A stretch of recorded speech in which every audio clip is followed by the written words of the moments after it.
18 سال پہلے زندگی کا ایک خوبصورت سفر جو میں نے شروع کیا پاکستان کی نمائندگی کرنے کا، اس کو آج میں آفیشلی اناؤنس کرنا چاہتا ہوں اپنی ریٹائرمنٹ، بہت زیادہ خوشی کے ساتھ، بہت زیادہ سیٹسفیکشن کے ساتھ اور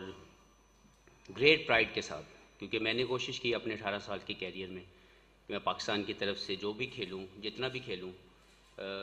اس میں جو ڈگنیٹی اور پرائڈ ہے پاکستان کی وہ ہمیشہ ٹاپ پہ رہے۔ تکلیف کا لمحہ میرا خیال ہے کہ جو سب سے زیادہ مجھے تکلیف ہوئی تھی وہ تب ہوئی تھی جب میں نے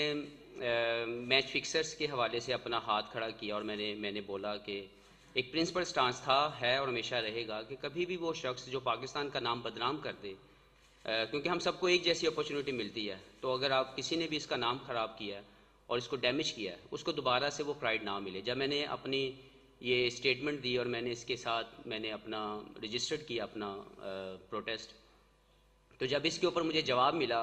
اس وقت کے موجودہ چیئرمین کی طرف سے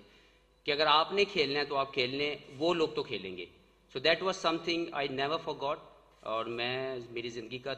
لو ترین جو تھا وہ لمحہ وہ تھا جب مجھے یہ سننے کو ملا کہ مجھ جیسا ایماندار شخص جو پاکستان کے نام کے لیے ہمیشہ کوشش کرتا رہا کہ وہ اوپر رہے، اس کو یہ جواب ملا کہ اگر آپ نے کھیلنا ہے تو آپ کھیل لیں، وہ لوگ تو کھیلیں گے۔ So that was something I always